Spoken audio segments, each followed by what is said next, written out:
اور یہ ان کا پرانا حربہ، میں ان کو جانتا ہوں وہاں سے، پنجاب سے بھی. یہ جتنے بھی بیوروکریٹ انہوں نے اپنی جھولی میں ڈالے ہیں، جو ان کی جھولی میں بیٹھے ہوئے ہیں، یہ ان کو انہوں نے خریدنے کا ایک بڑا مزے کا ان کا ایک جو ایک میکنزم تھا وہ تھا. ایک تو ان کو تنخواہ ملتی تھی وہ جو کہ ان کی تنخواہ ہوتی تھی as a bureaucrat of the government of Pakistan, اور دوسرا تنخواہ ایک یہ پرائیویٹ پبلک پارٹنرشپ جو تھی، اس کے بہت سارے ادارے جو تھے وہ شہباز شریف صاحب نے بطور چیف منسٹر قائم کیے ہوئے تھے، اور اپنے تمام لیڈنگ جو بیوروکریٹس تھے ان کو ان میں سے ایک جو ادارہ وہ تھما دیتے تھے، اور اس میں 20 25 30 35 لاکھ روپے تنخواہ ان کو ایڈیشنل ملا کرتی تھی. یہ ان کا طریقہ کار رہا ہے، اور وہی طریقہ کار جو ہے آج بھی یہ استعمال کر رہے ہیں، اور ملک کو تباہ و برباد کرتے جا رہے ہیں. ملک کی جڑیں جو ہیں وہ کھوکھلی کرتے جا رہے ہیں. اس طریقے سے ریاستیں قائم نہیں رہتی ہیں میرے بھائی. I say this with a very heavy heart. I say this with a lot of pain.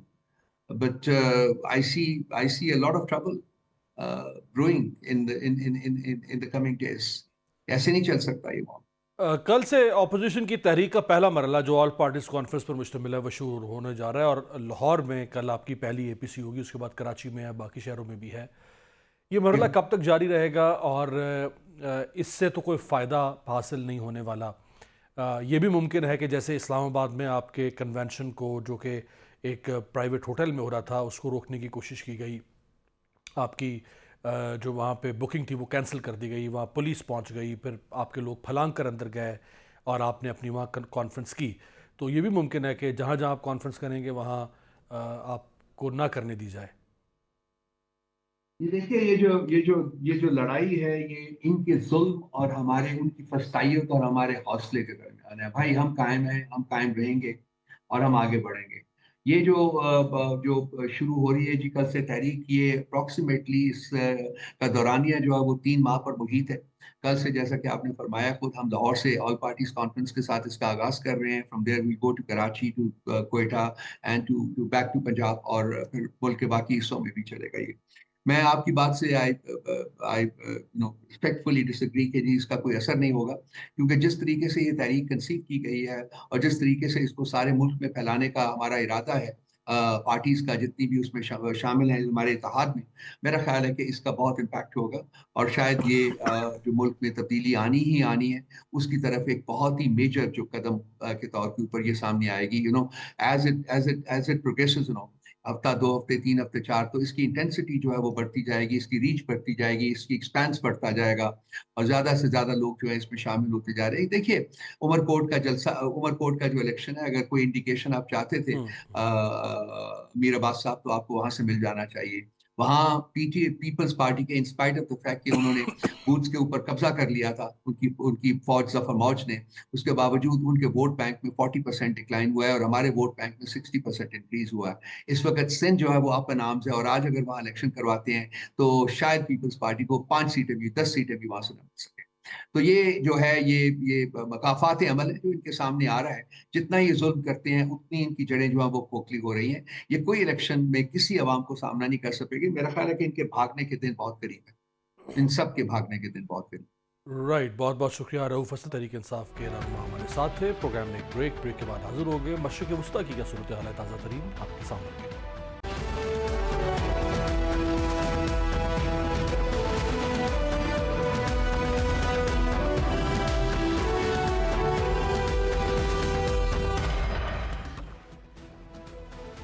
Break کے بعد خوش آمدید. مشرق وسطیٰ کی صورتحال ایک نئے اور نازک مرحلے میں داخل ہو چکی ہے. ایک طرف امریکہ اور اسرائیل مسلسل ایران کو دھمکیاں دے رہے ہیں، تو دوسری جانب یمن کے حوثیوں کے گروہ انصار اللہ نے تل ابیب کے سب سے محفوظ سمجھے جانے والے بن گوریون ایئرپورٹ پر جدید بیلسٹک میزائل داغ کر ٹرمپ اور نیتن یاہو کی نیندیں اڑا دی ہیں، جس کے بعد اب اسرائیل نے بھی یمن پر براہ راست فضائی حملے شروع کر دیے ہیں. CNN نے رپورٹ کیا ہے کہ 20 اسرائیلی فائٹر جیٹس نے یمن کی حدودیہ بندرگاہ پر 6 فضائی حملے کیے، جس میں 21 یمنی شہری زخمی اور 2 جاں بحق ہو گئے ہیں. اس سے 2 روز قبل ایران کے حمایت یافتہ سمجھے جانے والے یمن کے حوثیوں نے جدید بیلسٹک میزائلوں کے ذریعے تل ابیب کے بن گوریون ہوائی اڈے اور امریکی اور اسرائیلی دفاعی صنعتوں کے مرکز کو نشانہ بنا کر اپنی دھاک بٹھائی. اس میزائل حملے میں 8 اسرائیلی زخمی ہوئے، جبکہ تل ابیب میں شدید خوف و ہراس پھیل گیا. یمن کے حالیہ حملے نے ثابت کر دیا ہے کہ بحیرہ احمر میں اسرائیل کی بحری موجودگی کو کامیابی سے روکنے کے بعد اس نے صہیونی حکومت کے دفاعی نظام کو توڑنے میں کامیابی حاصل کر لی ہے. اہم بات یہ ہے کہ اسرائیل کا جدید دفاعی نظام آئرن ڈوم بھی حوثیوں کے بیلسٹک میزائل کو روکنے میں ناکام رہا اور اس میزائل نے پھٹتے ہی زمین میں 25 میٹر گہرا سوراخ کر دیا۔ دفاعی شیلڈ کی بری طرح ناکامی پر اسرائیل اور امریکہ دونوں ہی شدید بوکھلاہٹ کا شکار ہو کر ایران کو دھمکیاں دے رہے ہیں۔ اسرائیلی وزیر اعظم نیتن یاہو نے دھمکی دی تھی کہ اگر حوثی باز نہ آئے تو ان کے سرپرست ایران کو نشانہ بنائیں گے۔ امریکی صدر ڈونلڈ ٹرمپ کی بھی ایک سابق پوسٹ دوبارہ وائرل ہوئی جس میں کہا گیا تھا کہ یمنی حوثیوں کے حملوں کے پیچھے ایران ہے۔ دوسری جانب ایران نے امریکہ اور اسرائیل کی دھمکیوں کے جواب میں کہا ہے کہ اگر ہم پر جنگ مسلط کی گئی تو دو ٹوک جواب دیں گے۔ ایرانی وزیر دفاع نے دعویٰ کیا ہے کہ امریکی فوجی اڈے ہمارے نشانے پر ہیں۔ اگر خود امریکہ یا پھر اسرائیل نے کوئی جارحیت دکھائی تو ان اڈوں کو نشانہ بنایا جائے گا۔ 3 مئی کو ایران اور امریکہ کے مذاکرات کا طے شدہ چوتھا دور غیر واضح وجوہات کی بنا پر معطل ہو گیا تھا۔ عرب خلیجی ملک عمان نے اب تک دونوں ممالک کے مابین ہونے والے 3 مذاکراتی ادوار میں ثالثی کی ہے۔ اس حوالے سے عمانی وزیر خارجہ بدر ابو سعیدی کا کہنا تھا کہ لاجسٹک وجوہات کی بنا پر ہم طے شدہ امریکی ایرانی مذاکرات کو عارضی طور پر دوبارہ ترتیب دے رہے ہیں۔ نئی تاریخوں کا اعلان باہمی اتفاق رائے کے بعد کیا جائے گا۔ بعد ازاں امریکی صدر ڈونلڈ ٹرمپ نے بلیک میلنگ کے اپنے روایتی انداز میں ایرانی تیل کے خریداروں یعنی چین کے خلاف پابندیوں کی دھمکی دی ہے۔ صدر ٹرمپ نے سوشل میڈیا پر لکھا، ایرانی تیل یا پیٹروکیمیکل مصنوعات کی تمام خریداری ابھی بند ہو جانا چاہیے اور کوئی بھی ملک یا شخص جو ایران سے یہ مصنوعات خریدے گا وہ امریکہ کے ساتھ کسی بھی طرح یا کسی بھی شکل میں کاروبار نہیں کر سکے گا۔ دوسری طرف ایرانی وزیر خارجہ عباس عراقچی متعدد مرتبہ یہ بیان دے چکے ہیں کہ مذاکرات صرف جوہری پروگرام اور امریکی پابندیوں کے خاتمے تک محدود رہیں گے اور میزائل پروگرام پر کوئی گفتگو نہیں ہوگی۔ بی بی سی نے اپنی رپورٹ میں انکشاف کیا ہے کہ اسرائیل کی سیکیورٹی کابینہ نے غزہ پر قبضے کے منصوبے کی منظوری دے دی ہے۔ اس منصوبے کے تحت غزہ کے 21 لاکھ فلسطینیوں کو جنوب کی طرف منتقل کرنے کے بارے میں کہا گیا ہے جن سے انسانی بحران مزید سنگین ہوگا۔ یاد رہے کہ اسرائیل پہلے ہی غزہ کے ایک بڑے حصے پر قبضہ کر چکا ہے اور صہیونیوں کی جانب سے گزشتہ 2 ماہ سے غزہ کی ناکہ بندی کر کے کی انسانی امداد اور خوراک کو روک رکھا ہے۔ آپ سے ملاقات ہوگی کل، دیکھتے رہیے گا جمہوریت۔